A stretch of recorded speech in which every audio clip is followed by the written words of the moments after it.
I'm one of 7 children. I'm the oldest girl. I have 2 older brothers, 2 younger brothers, 2 younger sisters. Raised in Niles, so raised locally around here.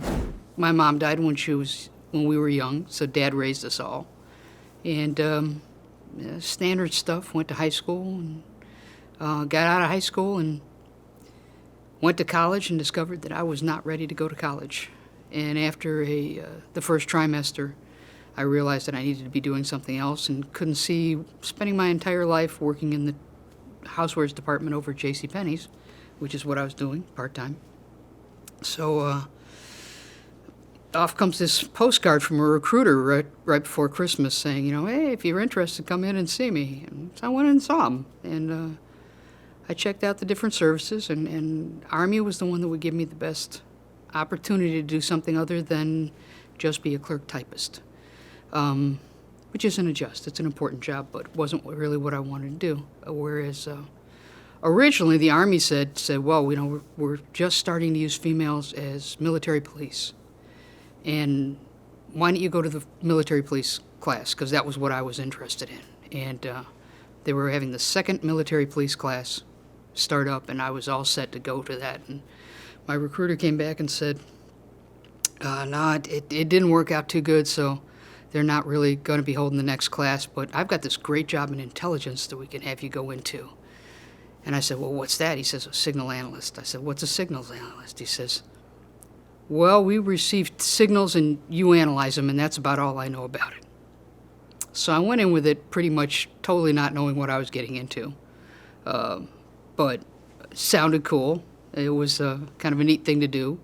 And when I got on the plane from O'Hare to head down to Anniston, Alabama to go to boot camp in July in Alabama, which was probably one of the dumbest things I've ever done in my life. I was sitting next to another girl that was on her way down to go, and then she was going from there to be in that second class of military police that was actually going through. My recruiter had lied to me. It turned out it was a good lie, because I think I probably had it a lot better than the people that were going down for the military police class. And obviously I enjoyed intelligence enough to make it actually a career. So that was kind of neat. It was the first time I was a suburban kid.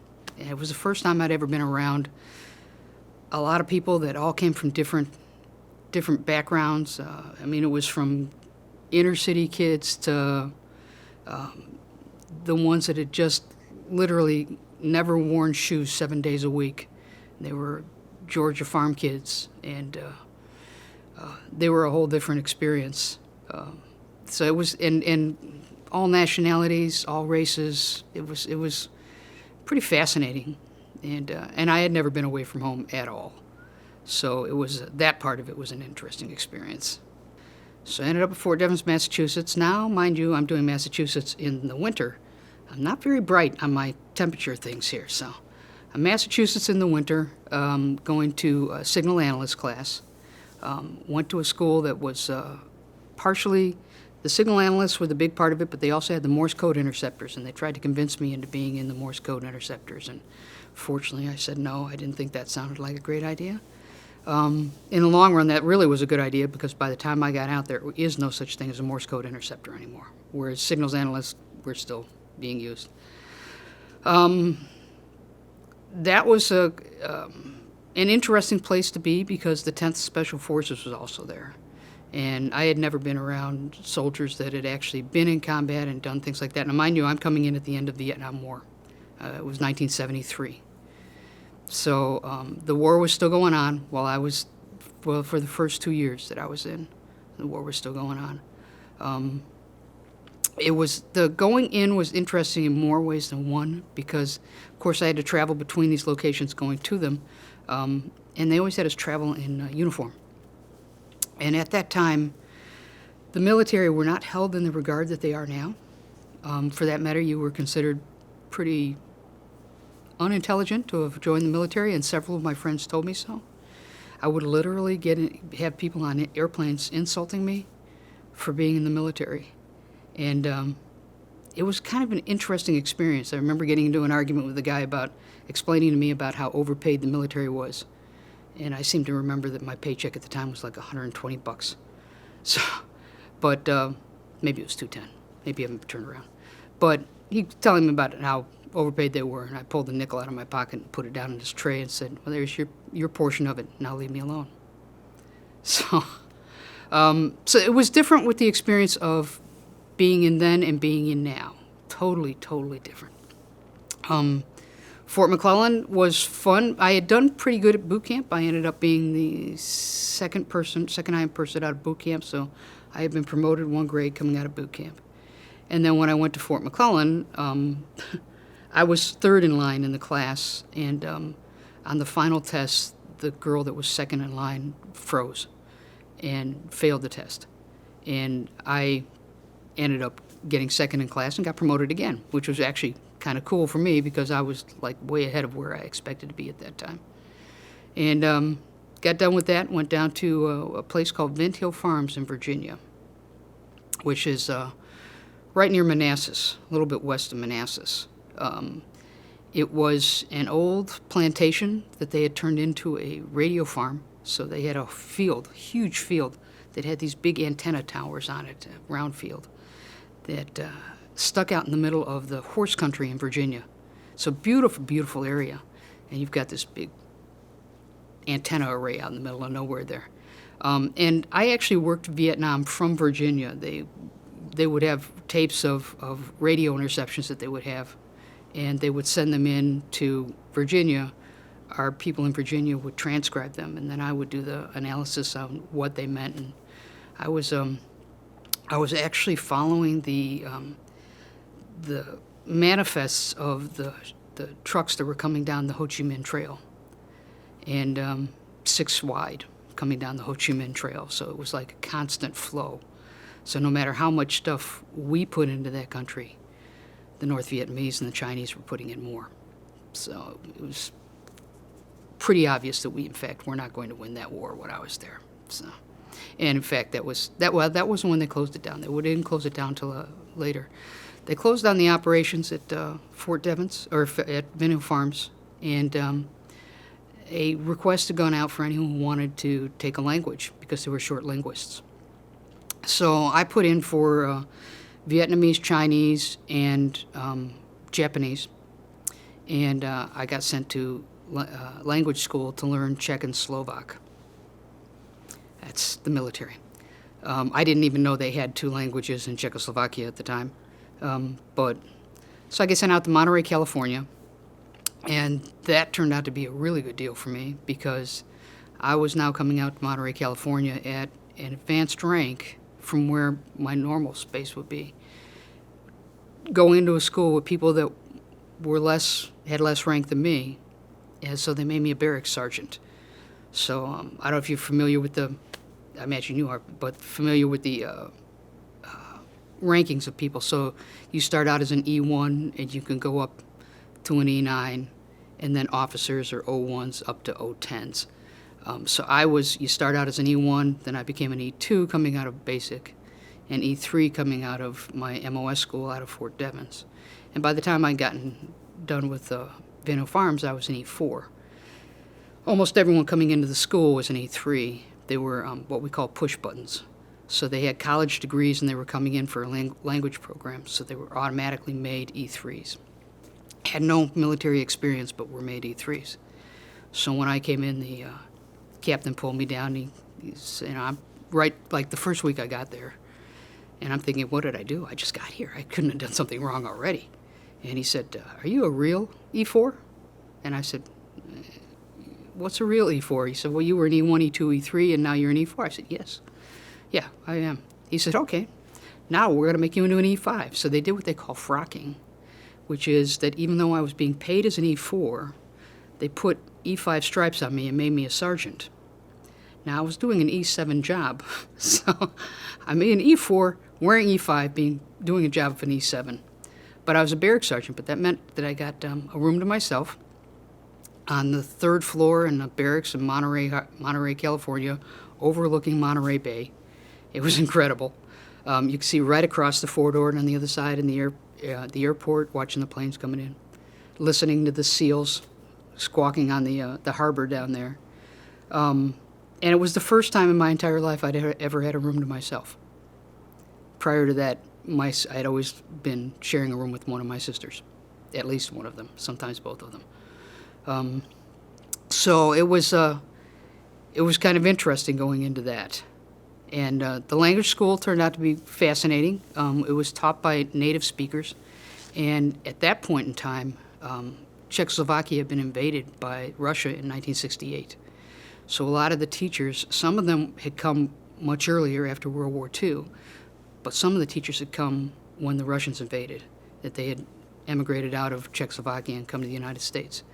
So their political views were pretty radical on their opinion of the Russians at the time. And of course, this is the middle of the Cold War, so we were all kind of anti-Russian for everything. So I went from there to, got done with that, went to Germany to be on a border site on the Czech-German border, which was really kind of out in the middle of nowhere. We had a little storefront for the company headquarters, and our working place was up on a hill that if you went down the west side of it, you were in Germany. If you went down the east side, you were in Czechoslovakia. And we could see the lights of Pilsen from the top of the hill. It was kind of a fascinating thing to be able to see. Beautiful place. The only time it didn't have snow was about May and June. Other than that, it snowed all year long. And by the time you got to this time of year, we had 12-foot banks of snow on either side of all the paths that we had in between the buildings. But it was a really neat place to work. Again, I got to try and figure out what they call order of battle. So I tried to figure out what was the name of the officers on the Czech side, or the Russians, as the case may be, what kind of equipment the units had, the makeup of the different units and things like that from radio signals that were intercepted from them. So I did that until they closed that down, and then they moved us into Augsburg, Germany, when Augsburg is about a half an hour north of Munich. Beautiful, beautiful town. Got to learn a little bit German along the way because my roommates had all kind of refused to learn German, and I always felt that if you were in another country, you ought to at least be able to somewhat converse. I had a landlord at the border site that spoke no English at all, so one of us had to learn a little bit of German to be able to speak with Herr Perlinger, who was about 98, I think, and had fought Americans in both World Wars and thought that we were the best thing since sliced bread. He liked our bourbon, he liked our cigars, and he liked our coffee. So when we closed down the site, we all got together and got him a whole bunch. But so then we moved into Augsburg, and I was there until April of 1977. And April of 1977 was when I decided it was time to go back to college. So I got out of the military and came back home. And I was back home for 10 years out of the military, and eventually graduated college. Was working for the Park Ridge Police Department and making some deliveries to the fire department. One of the fire lieutenants looked at me one day and said, "Didn't you used to be in the military?" I said, "Yeah." He said, "What'd you do?" I said, "Intelligence." He said, "You do know that I'm a Naval Intelligence Reserve officer over at Great Lakes, right?" And I said, "Yeah." "You ever thought about coming in again?" I said, "Yeah, occasionally." And next thing I knew, I was standing there with my hand in the air again, enlisting in the Navy Reserves. So altogether, I spent 5 years in the Army and 25 years in the Navy. Was mostly stationed up at Great Lakes, or not Great Lakes, I'm sorry, up at Glenview Naval Air Station originally, before they closed that down. Once Glenview closed down, I was stationed at Fort Sheridan, and then eventually moved up to Great Lakes once I got into more management positions, because our headquarters for the intelligence was up at Great Lakes. Eventually ended up further out to the Navy Reserve Intelligence Command, which was in Fort Worth, Texas. And then got called back on to got called back on to active duty after that. They asked whether or not I would come back for a while, because they were short a master chief to help be the command master chief at Defense Intelligence Agency in Washington, D.C. And they just couldn't get anyone in the place, and I knew the captain who was running the Navy element for Defense Intelligence Agency, and he asked whether or not I'd come and be his command master chief, and I said, well, let me think, yes, because it's a guy that I would have worked for any day of the week. So I went, and he said, well, we need you for like 6 months, 6 months, 9 months till I can get someone in. Well, it became pretty obvious after about 3 months that active duty Navy really didn't have anyone that they could put in the position at all, and no one that was willing to come. So they asked if I'd stick around. I said, sure. And then they asked if I'd stick around again. And I said, you know what? I just figured out that I can retire from my civilian job. Let me go home for 4 months. Let me retire, and I'll come back, and you got me for as long as you want to have me. So I ended up being the Command Master Chief of Defense Intelligence Agency for 3 years. And then at the end of the 3 years, they said, are you really leaving, or are you going back, or are you going to retire, or what are you going to do? I said, well, it's about getting close to retirement time, but I'm not quite ready to yet. And they said, well, we got another job for you. So I ended up working for the Joint Chiefs of Staff, the Intelligence and J2 of Joint Chiefs of Staff, as the Reserve Liaison Officer for their office for a year. They had had an unexpected vacating of the office, someone that had to leave the office and needed someone else in. So I did the Reserve Liaison for a year. And I had always been told, never work at the Pentagon. It's just an awful place to work. I don't know what they're talking about. I had a blast. But I suspect that as an E9, which is where I ended up at as a Master Chief, that I had a little bit of an easier time. Plus, the job that I was doing allowed me a little bit more freedom than a lot of things. Plus, I ended up being kind of one of the unofficial tour guides for the Pentagon. And that gave me a little bit of extra freedom in wandering around. So, and then eventually the Navy said, okay, we've got someone else coming in. Terrific. I actually knew the person they were bringing in. It was a really good guy. And they said, what are you going to do now? I said, well, I've hit 30 years. And the Navy is telling me it's time I have to retire. And they said, well, how about if we send you back to Fort Sheridan for 4 months because we have a conference we want to give out, and we need someone to work the conference, and that way you can retire from home. So that's what they did. They moved me back to Fort Sheridan for 4 months, took care of the conference, and retired in October of 2012. Originally, I think it would have been easier if I had stayed a reservist in reserve jobs throughout, as it was, because I had done the 4 years active duty before getting off. Retiring was kind of like stepping off a cliff. It was, especially with considering the fact that I had worked at the Pentagon prior to retiring, and nothing is slow at the Pentagon. They walk fast, they talk fast, they think fast, they do things fast. Decisions are made instantly.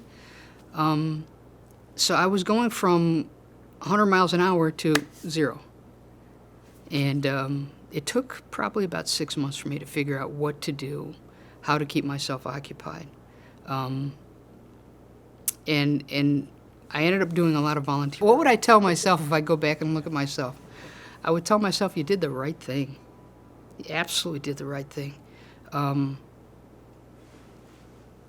Although it was scary, and it being scary was probably one of the most important parts of it. Because I took myself out, I went and took myself out of a box that I was in, completely out of the box, and got into a situation that was completely foreign from anything else I'd done before. And as strange as it may seem, it turned out to be the right thing. The people that I met along the way, the experiences that I had, like I said, the Vietnam War actually ended when I was in Monterey, when I was going to language school. My best friend's brother-in-law was on one of the last helicopters that came off the embassy in Saigon. And we had an absolutely surreal weekend. Now, this is before cell phones and everything. It's all hard landline stuff.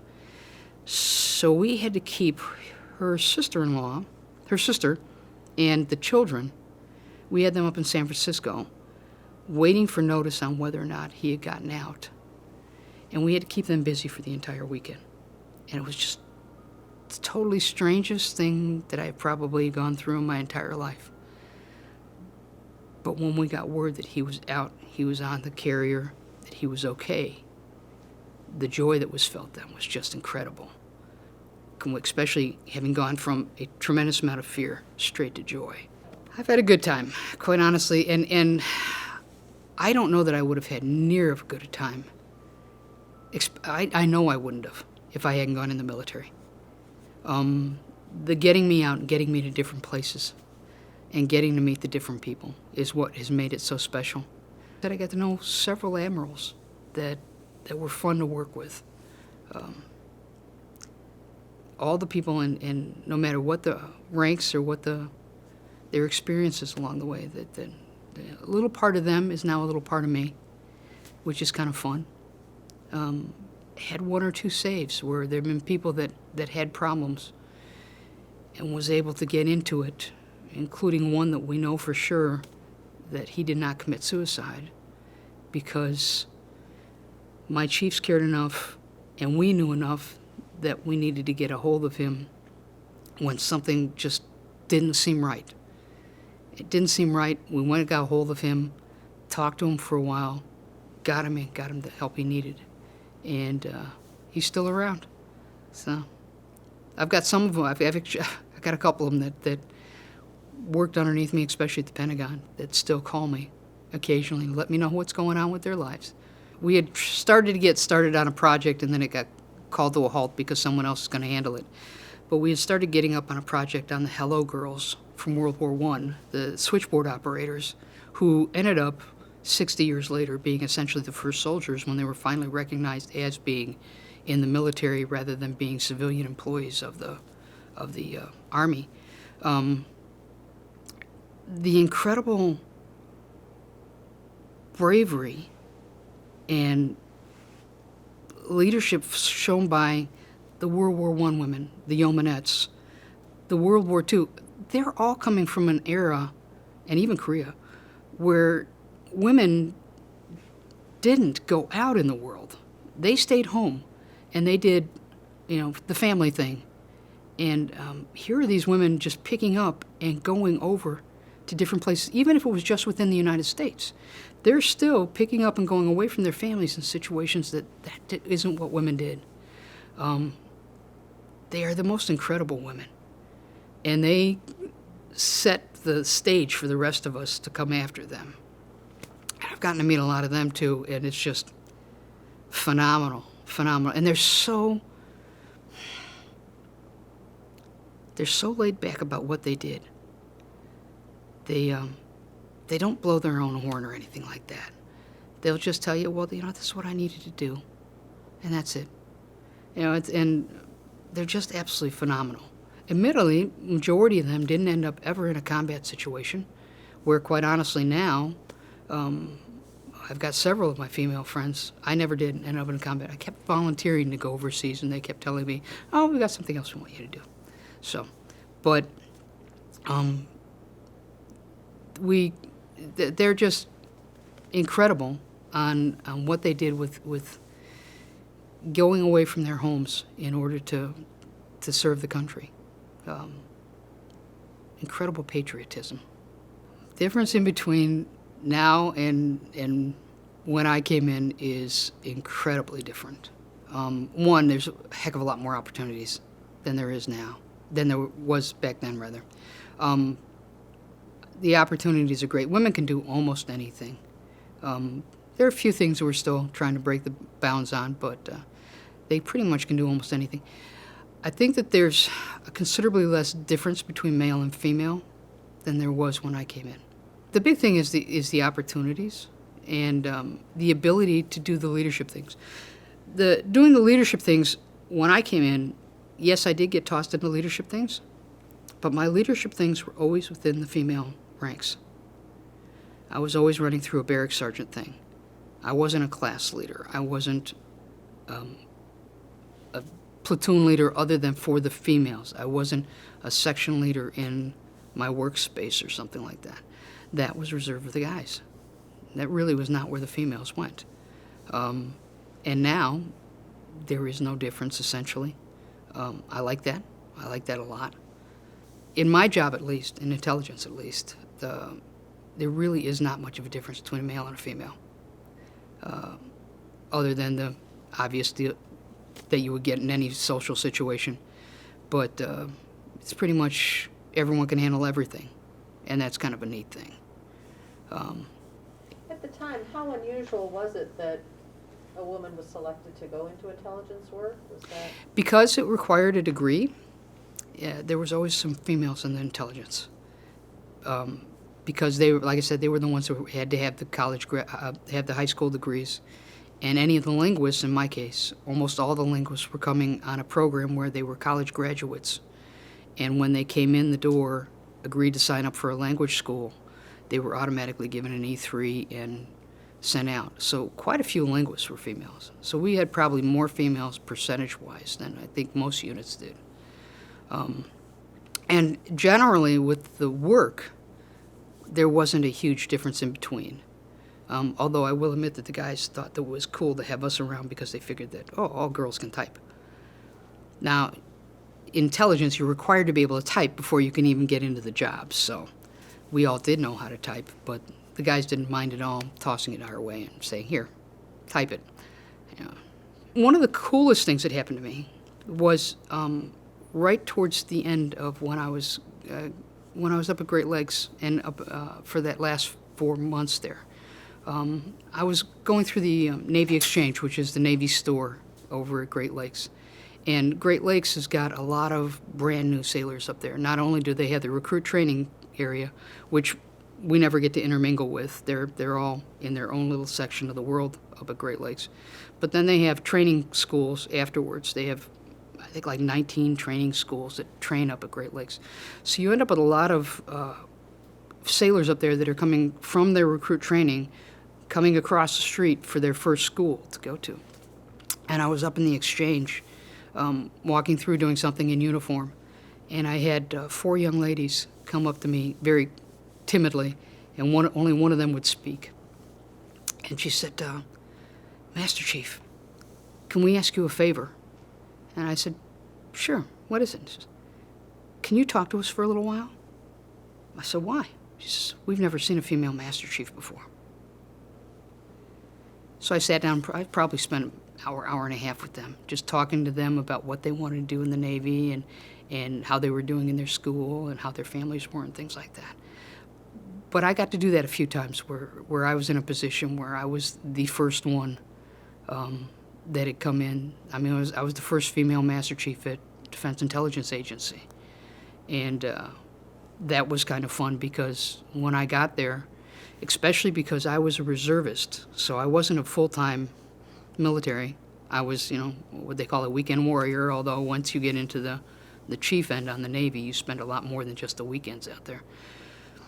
When I came in to an active duty situation, there were a lot of things that I wasn't particularly familiar with. So I got a hold of my fellow chiefs that were part of the command there and said, okay, I'm going to need you guys to ask questions of when I need things, and if I'm doing something wrong or I don't know something, let me know right away. And they were awesome about it. They just were really very good about it. I was very fortunate that every single one of them would just stood up and didn't have a problem with it. And then I said, okay, now I need you guys to start taking me out to your work areas because I want to go meet the people out on the floor. And I went down to the radio shop, which is a place where you don't normally get into to begin with because you've got to have extra people pass you through doors in order to get there. And I went down there and I was talking to some of the kids down there. And one of the kids looked at me and she said, why are you here? I said, because I'm your command Master Chief and I ought to come down and talk to you. And she said, we've never seen a Master Chief down in this area of the building before. And I said, well, you're going to see this one a little bit because I like walking around. It was a very exceptional Master Chief. She was the first command Master Chief of a carrier, and her name was Beth Lambert, that I met one time. And while on her ship, I met her, for that matter. And I was talking to her, and several of us were talking to her, and she said, I got to get going. She says, it's my EO time. I said, your EO time? She says, my eyes on time. She says, I need to get out in the boat and get eyes on with all my sailors. And I thought that was probably one of the best ideas of leadership that I'd ever seen, that you need to get out and have the sailors see you and be comfortable with you. And I tried to follow that along the way. And it worked out well for me. So most of it was that don't just sit still in your position, that you should always be working on being a little bit better than you were yesterday. And that when you got that opportunity to go out and get education things, when you got your opportunity to do a leadership role especially, not to say I'd rather sit in my room and read my book or play my games, but instead come out and get involved with the leadership portion of it, because that's really what will get you to the Master Chief side. And hopefully they did. Going back and thinking about things and thinking about the differences, the way that the military were treated when I was first in, the way that they're treated now, night and day, completely night and day. I can guarantee you that back when I was in the Army, no one was going to buy my lunch.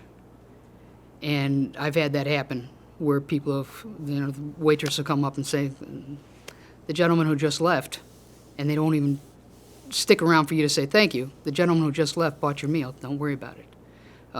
Things like that. Just the respect that is there, and there are a lot of other things. There's the difference on the female side. When I came in the military to begin with, when I came back in '73, as I understand, the military had a certain requirement that a certain percentage of the recruits coming in had to have high school degrees. One of the reasons they loved getting females is that we were required to have high school degrees. The guys were not, but we were. So we kept that percentage up. So as a result, you ended up with females that were actually a little bit better educated than the guys. Not that it made a huge difference. A little bit, I would have seen it either which way with intelligence, because it has a tendency to bring in people that have got a little bit of college or some sort of degree. I didn't have the degree at the time. But just a little bit of people that may have seen a little bit more of the world than what you were getting on the standard recruit. But as a female, like I said, I had kind of had an option of two different jobs. I could be, because I didn't want to go medical, I could be a clerk typist or I could be intelligence. And there wasn't a whole heck of a lot else available for females at that time. When I went through basic training, we never touched a gun. Never. We were taught information about rifles, about M16s and things like that, but we never touched them. We never qualified with them. That caused a problem when I went to that border site, because I couldn't stand duty in the border site because I wasn't qualified to carry a weapon. And you had to be qualified to carry a weapon on the border site. While I was there, they did get me qualified, so at least that worked out a little bit. But our basic training was not as hard as the guys, without a doubt. There's a lot of things that we didn't do. We did go out in the field, but it was only like for 4 days, whereas the guys did a lot more than that. And once we went into going into the school over at Fort Devens to begin with, the guys were given a lot more opportunities than the females were on being able to get different kinds of training and things like that. Although the Special Forces guys used to love it because they didn't care who you were. You wanted to rappel off their tower? Yep, they'd let you rappel off their tower. I did not rappel off their tower. I did get to run around in tanks and APCs and things like that, which was kind of fun. So, but there were a lot of opportunities that we didn't have, and a lot of things that we couldn't do, and a lot of things that they didn't think we could do. I think the guys were a lot of times surprised when we were able to do things, even if it was something as simple as helping out with the work detail, being able to move things from one place to another. I think sometimes they were surprised that we were able to do it.